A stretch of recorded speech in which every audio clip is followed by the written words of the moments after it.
Joining us now, world famous lawyer from Atlanta, Lynn Wood. You know him from the Richard Jewell case. You know him from just getting a settlement from the Washington Post. He's filed suit here in Georgia, and he's with us now.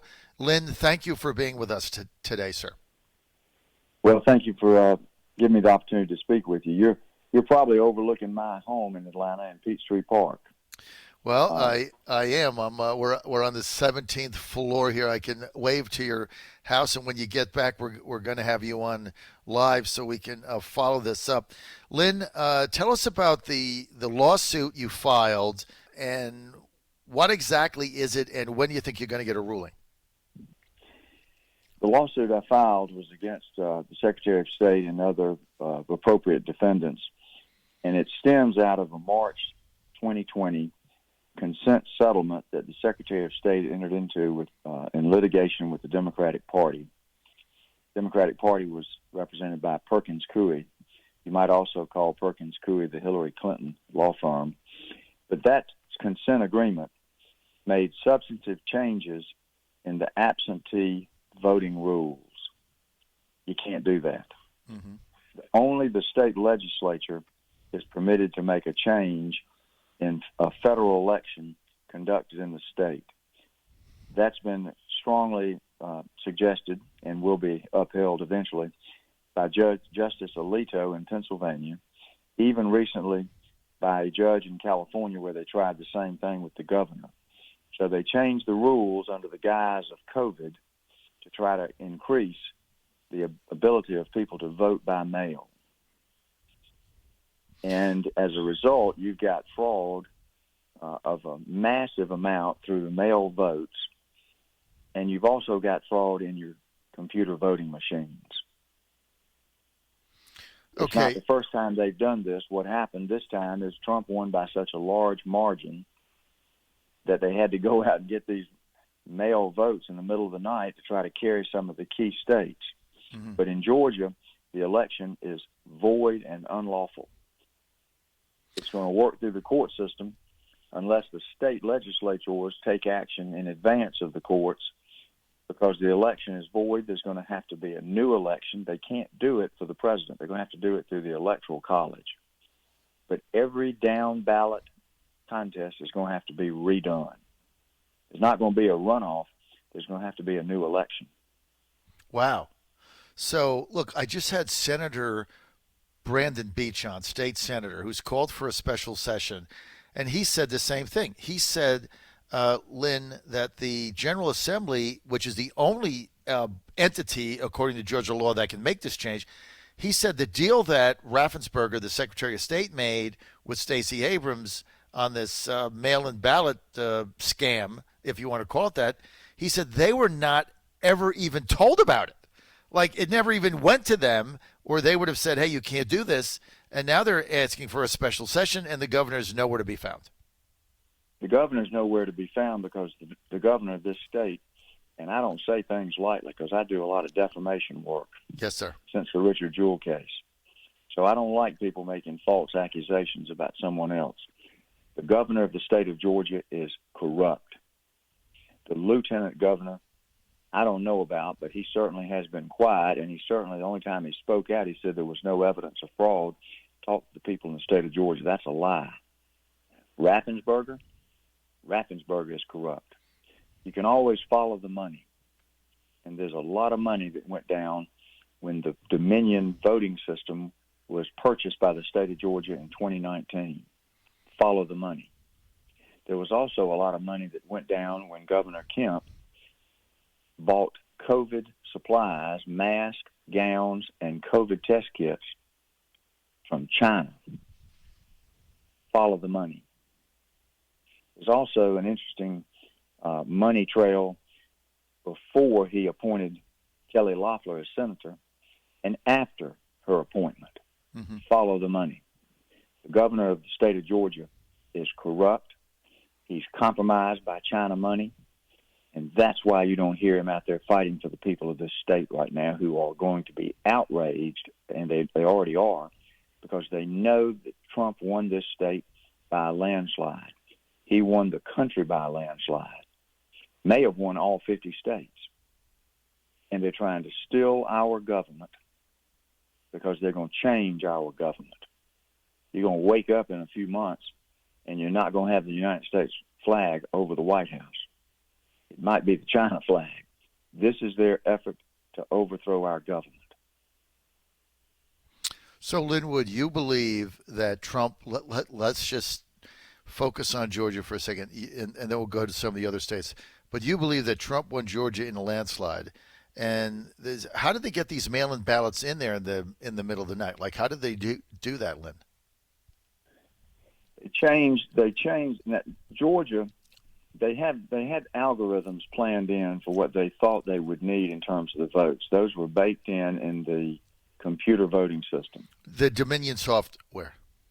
It's Dominion. The system actually works in any voting machine because it's a software that affects the vote tallies, all of which run through a company called Seidel, and then Clarity, who reports them. They bake that in the computers, and then they had their fail-safe mechanism in the mail-in votes.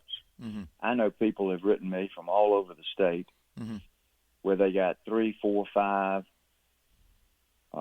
paper ballots. The Secretary of State should have sent one for each member of the voting roll. Mm-hmm. The Secretary of State didn't send them. They were sent out of a company in Arizona. Why would that be the case? So you had people that were now, I could sit down and I could get a paper ballot. I could sign my name for the request and my name on the ballot. Then I can take 50 more paper ballots, sign someone else's name for the request, sign somebody else's name, the same person's, for the ballot, the vote. The signatures are going to match. But it's not an actual voter that's signing either one of them.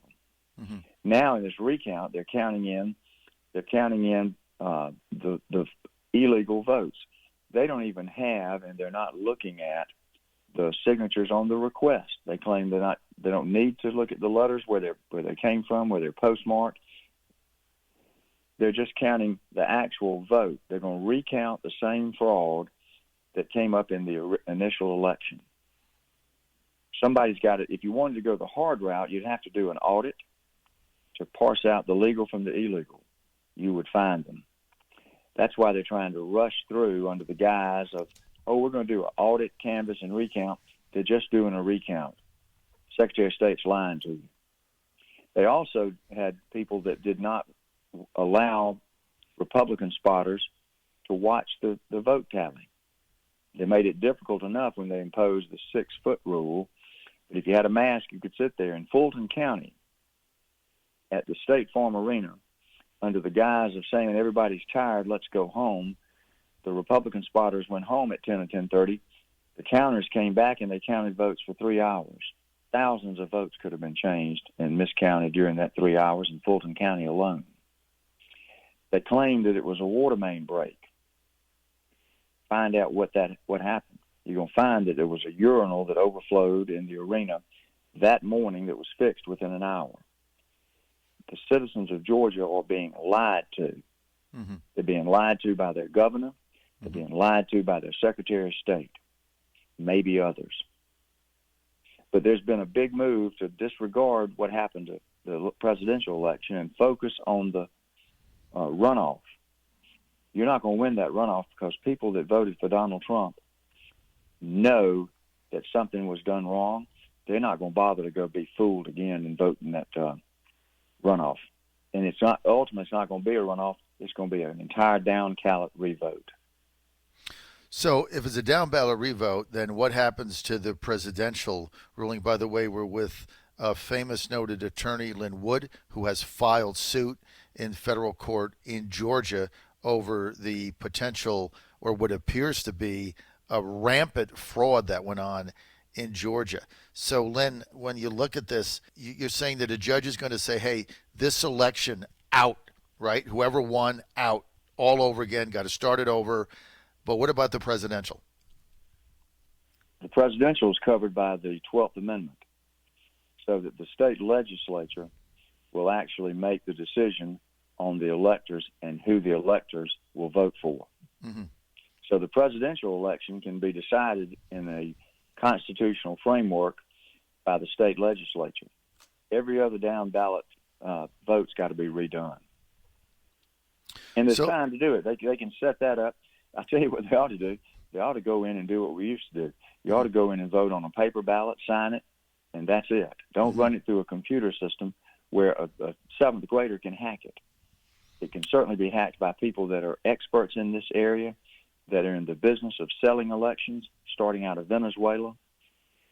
Several different countries have had it happen. They used the system in 2012 with Obama and Biden in Florida. They used it in 2016, but they didn't have the mail ballots, and Hillary Clinton probably did not win the popular vote in 2016. They used it in 2018 to carry the House illegally, and then they went for the big one in 2020 because they got to take Donald Trump out. Donald Trump won in every state, I believe, a massive landslide win. And if they think they're going to get away with it, they're not. What's going to happen is the people in this country are going to rise up because they know that it's been done wrong. They know they've been cheated. They're not going to sit for it. They're not going to stand for it. And so they ought to be in it. They ought to be knocking on the door of the governor's mansion. If they can find where this fellow Raffensperger lives, they ought to be knocking on his door. Mm-hmm. These people are dirty, they're corrupt, and they're trying to steal our election, and they're caught because they can't do otherwise because they're compromised, and so they're not going to buck China. So your lawsuit, okay, so let's get to the bottom of this because I'm understanding everything that you're saying, but we got to have a win someplace. So your lawsuit, what do you expect to happen here? Give us the timeline. The timeline will be determined. We're going to obviously move for an expedited review at the trial court level in the Northern District of Georgia. I believe that the court will rule correctly because the law is black letter clear. Only the state legislature can change the rules. Now, I'm sure they'll try to appeal that, or if we lose it, we'll appeal it. The 11th Circuit will say you can't do it.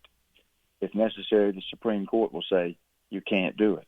It's got to be done by the legislature. So the Georgia election is going to be thrown out. I am 100% sure of that, and as a lawyer, I rarely say 100%. Lawyers like to hedge their bets.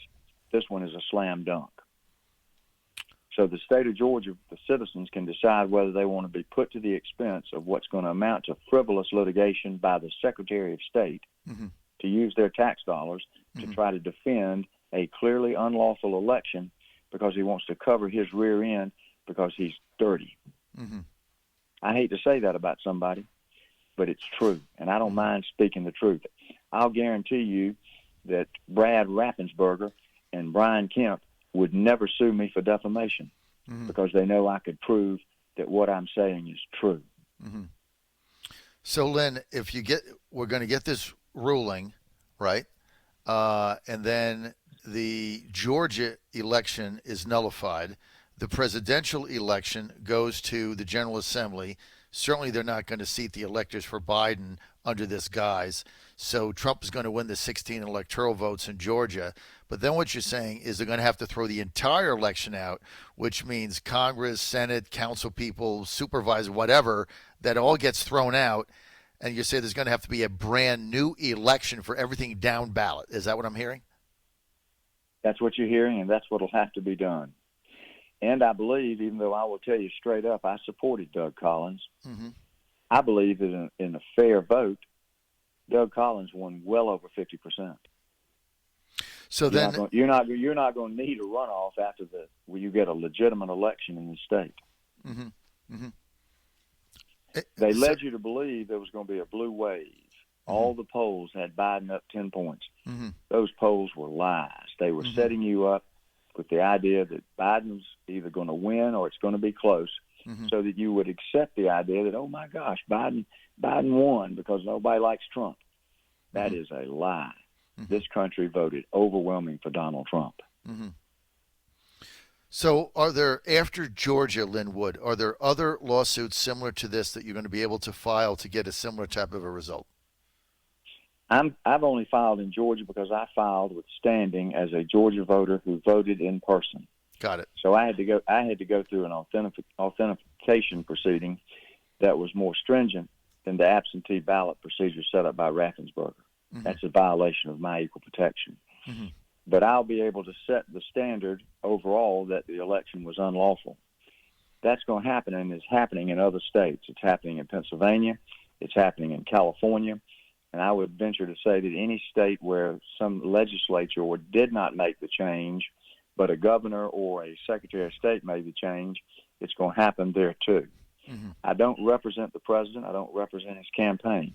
Mm-hmm. But I'm working with the lawyers that do, and I know for a fact that with time, they're going to show that the corruption was not only in the mail votes, it was in the computer voting system. Mm-hmm.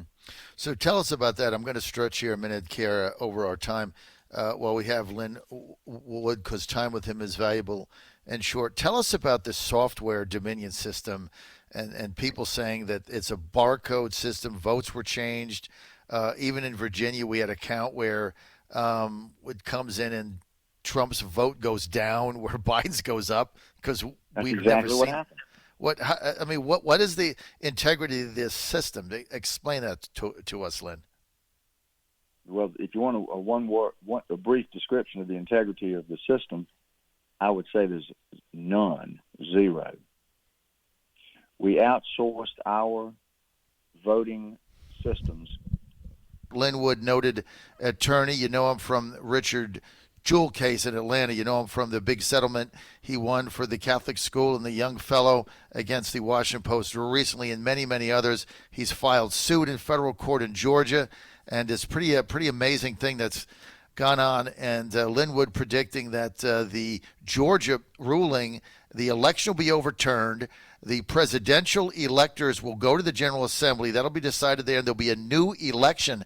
But Linwood, I want to ask you about this. I got a bunch of texts here from people. They said, ask Lynn Wood about this Dominion software. Did they indeed change votes? Absolutely. There's no question about it. The evidence is mounting. We've got sworn affidavits. We've got video sworn statements. It originated out of Venezuela, and then it worked its way over to servers in Frankfurt and Barcelona, where a company called Untitled was involved, reporting through a software system developed by them, where they changed the votes. Untitled was bankrupted in May of 20, even though it's made up of very, very wealthy owners. And then it was purchased in October of 2020 by a company called Paragon. The ownership of Paragon is fuzzy. Could be China, could be George Soros. The bottom line is they developed years ago an ability to use this software to determine the outcome of elections. They've used it in different countries, Chile, Argentina. They're now using it in the United States, and it's not the first time they've used it. So they have the ability to go in and switch votes, which people saw happening in real time on television. 560 votes all of a sudden down from Trump, up for Biden. It happened all over the United States almost simultaneously.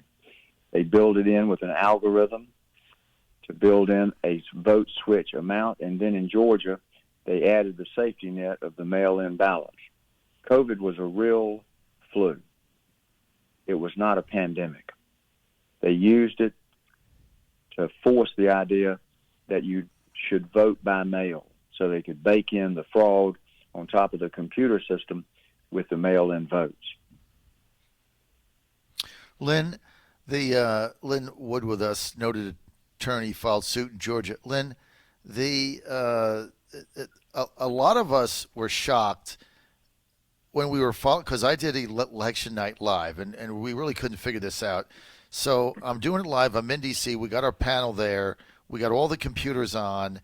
And a couple of states, Virginia being one of them, where Trump, we get an update, and the Trump vote total would go down. And, I'd never seen that. And then I saw it one time, and I'm like, okay, well, they just inputted it wrong. But then we saw it in all the states. The vote total would, like you said, it would go from X to X minus Y, and we're like, boy, that's a lot of bad inputs. And then we're thinking at election day, well, maybe the Trump vote was so big that they were just overcalculating them. But then the problem with the Dominion machines is there's always supposed to be a paper trail. Well, there's no paper trail because it's a barcode. So you don't know what the barcode says, right? That's foreign to you. So I could have voted for Trump and the barcode says Biden. I put it in. I didn't know that, right? Absolutely right. Now, whether that was done, I highly suspect that it was. There were several different areas where they baked in the fraud. Makes it harder to find, but we're going to find it. I think you're going to find it in certain areas of the country with the use of the Sharpie pens. But the bottom line is they had software that controlled the ability to flip votes. Mm-hmm. And then they had the mail-in ballot that opens up the door wide open for fraud. Mm-hmm. They changed the system in Georgia to make it easier for someone to vote by mail in terms of the lack of verification of the voter. There's no verification of the voter in the mail-in ballots in Georgia. All they claimed they were going to do was be to match the signature on the ballot with the signature on the request. No photo ID. No matching of the signature with the original registration card of the voter. Mm-hmm. When I voted in person, I had to sign in. I had to have a photo ID. They ran my signature in comparison to my signature on my voter registration card that I filled out some time ago. They didn't do that with the mail-in ballots. So I had a more stringent verification so they could know that I was the person voting. You don't have that in the mail-in ballots. So, Lynn, that's like a two-tiered voting system. Isn't that the same lawsuit they've got in Pennsylvania that you can't have two sets of rules to vote? Isn't that? I mean, that's not. It's the lawful. Same. It's the same theory, and I believe in Pennsylvania it was done by the governor. Mm-hmm. But the bottom line is, Alito has already made clear that they're not going to allow that to happen. Changes can only be made by the state legislators in a federal election. Can't be made by the governor. Can't be made by the Secretary of State. As I said, they claimed that it was done under the guise of the need to vote by mail because of COVID. Mm-hmm. COVID was the cover. Mm-hmm. But let's assume that there was a need, which I don't believe in time people will know that they'll realize there was not. Let's assume that COVID did require change. It had to be made by the state legislatures. Mm-hmm. Otherwise, it's unlawful. It's going to be thrown out. So what is going to happen? Okay, I really understand where you're going with Georgia, and I think you're right. I think there's going to be, based on what you said, it's going to go to the Supreme Court. There's not going to be a runoff between Loeffler, Perdue, Ossoff, and Warnock. I think there's going to be a whole new election, which is probably going to help a couple of the congresspeople that got beat. The one in the 7th, I believe, was only a few hundred votes or a couple thousand. It was close. So there's a new election. What happens then on January 20th? If all this plays out, Lynn Wood, in your best judgment, January 20th, somebody has to get inaugurated. What happens? It's going to be. I believe it's going to be. I believe it's going to be Donald Trump, without any doubt. That he's going to put his hand on the Bible when this is said and done. Absolutely. He won probably 70% of the vote nationally. And as I said, I think he probably won, if not all 50, almost all 50 states. So when do you think you get your first Georgia ruling, Lynn? Well, we're going to try to take action today to get a hearing set. We're obviously at the whim of the court when they'll hear from us, but I think that the court will hear from us on an expedited basis, and we could have a ruling within a matter of days. In the meantime, the Raffensperger phony fake recount audit, which is completely fraudulent, it's a farce, it's a clown show because they're just recounting the same fraudulent ballots. Does that go on? So they're going to recount and say Biden won and jump up and down and say, see, there's nothing happened. It's all accurate, right? That's what they're going to do. That's what they've been saying. I even saw last night where Raffensperger came out and said that the recount won't change the vote. Mm-hmm. How do you know that when you haven't even finished the recount? But he knows that because they're recounting the fraudulent votes. Right. They need to have a paper. They need to pull those. My machine printed out a paper ballot that had a barcode on it when it went into the scanning machine to calculate the votes. Take a look at those paper ballots. Well, they're not doing that. They're just counting the barcodes. Exactly. And they're not even doing it with Republican spotters being allowed to oversee what they're doing. It's mass confusion in Georgia on this recount. It's not chaos. It was planned. Raffensperger scammed it. He scammed it because he said there was going to be an audit, but this isn't an audit. He said there was going to be an audit, a canvass, and a recount. He lied. He's doing a recount, and he's recounting the fraudulent votes. There's not a mechanism in Georgia right now where they're first trying to determine the legal vote from the illegal. That's where they should have started if they wanted to legitimately verify this election. They won't do that because they know that the legal votes were overwhelmingly in favor of Donald Trump. The Secretary of State of Georgia, I'm going to say it again, is corrupt. The governor of Georgia, I'm going to say it again, he's corrupt. Follow the money. Why do you think Brian Kemp's been so quiet? Why isn't Brian Kemp, a Republican, out fighting for the citizens of this state who are reporting in mass numbers the irregularities that they experienced firsthand by the number of paper ballots they got in the mail and other irregularities they've seen? Why isn't Brian Kemp standing up for the people of this state? That's because Brian Kemp is dirty. Well, here's my other question. Senator Brandon Beach, Republican, North Fulton, Cherokee, moderate guy, establishment type senator, outraged like you were by the whole thing, demanded a special session because he says, look, what you just said. He said, first of all, the deal that was made between Raffensperger and Stacey Abrams was totally illegal. He said the General Assembly was not even made aware of it. They don't have the authority to do that. He also wants a special session, he says, because the same type of corruption is going to go on in the January 1st runoff. Then he says we have this vacation loophole that Democrats are saying, hey, come in, play golf for a weekend, register, vote, and leave. We'll pay your expenses. We'll put you up in our home. We'll cook you dinner. We'll take you for a round of golf. We'll take you to St. Simon's Island, whatever. So he said, we need a special session to put language around it, bring attention to this, and also to deal with the fake deal that Raffensperger made unlawfully without the General Assembly with Stacey Abrams. And Brian Kemp hasn't responded. He's got 10 senators who signed it, and the governor hasn't responded. He's not going to respond because he's got his own I imagine Brian Kemp's trying to avoid going to jail. He's worrying about himself. He's not worrying about the citizens of Georgia. Mm-hmm.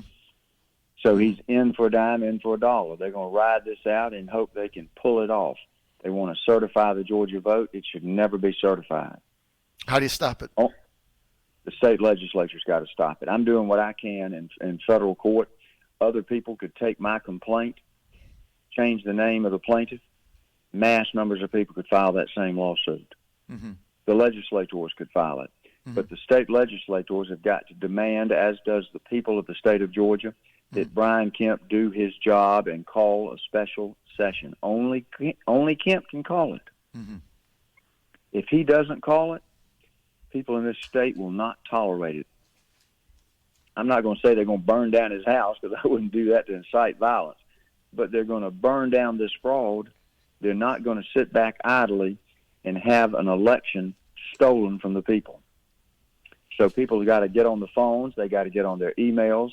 They got to get outside and protest civilly, nonviolent, civil disobedience. They got to go out and they got to protest and demand that Brian Kemp do his job and call a special session. I would put maximum pressure on that man. He will eventually have to fold. And then it is what it is about who bothers to investigate what he's been getting and putting in his pocket. Same thing's true with Raffensperger.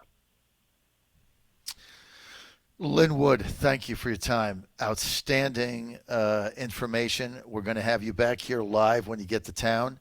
And I'm going to be your opportunity to get this out to the masses, because certainly the fake news here, the Atlanta Journal and everything else, is not going to carry any of it. We're launching the Georgia Star News on Thursday. You'll be in that. You'll be in our Virginia Star today. We're trying to get a radio station here, but I got to tell you, Lynn, what you just said has got to get out. I got to get this out today, and I really think you're onto something. And you certainly opened my eyes, because again, I just can't believe why Kemp wouldn't call a special session. I just can't believe it. And when you got people like Brandon Beach, this guy is not. He was on today again. This is an establishment Republican, Lynn. He's not a Doug Collins fire breather, right? Transportation guy, CID, and he's beside himself. He's like, this thing is totally corrupt. We need a special session. They went around the General Assembly. The whole thing's illegal. They never told us. He's demanding, but yet the other day I had Speaker Pro Tem Jan Jones on the phone, and she had a much more tepid response. So we don't really need a special session. It's a waste of time. Nothing will happen. A judge has already ruled on it, etc. There's corruption at the local, state, and national levels in this country. And I think you'll find that it goes back to what people don't want to talk about. Mm-hmm. This is the communist playbook. Mm-hmm. But let me make this point. I'm not a partisan. I voted for Democrats and I voted for Republicans. So have I. I supported Trump in 2016 primarily because I couldn't stand Hillary Clinton. Mm-hmm. I thought she was corrupt. She is. I voted for Trump, and I was a big supporter this time because he's the first person that's ever gone into office that did exactly what he said he was going to do. Mm-hmm. He would have gotten health care but for John McCain, who was deep state, sabotaging that vote. Donald Trump has been portrayed as one thing to demean him. He's the opposite. Donald Trump represents and cares for the people. Mm-hmm. The people of the state of Georgia have got to step up, whether they're partisan or whether they're nonpartisan. They've got to stand for truth. Mm-hmm. If Joe Biden won this election, honestly, then this country will accept it. But he did not. This country will never accept it. Linwood, I want to give out the office of the governor, Kemp's office. Call him up. I'm going to give the number. Also, we're going to get it tweeted out. If you could do that for me, Kiara. The number of Brian Kemp's office to demand a special session. If you live in Georgia, don't call if you're from out of state because that's not relevant. But if you live in Georgia, 404-656-1776. 404-656-1776. Let me give it to you again. 404-656-1776. Call the governor's office. Demand that he hold a special session to get to the bottom of this. Linwood, thank you for your time, sir. Thank you for being with us, and we'll look forward to having you here live in our War Room studio right by your house when you get back to GA. Thank you very much, and keep the fight going. We're not going to allow our freedoms to be taken away from us.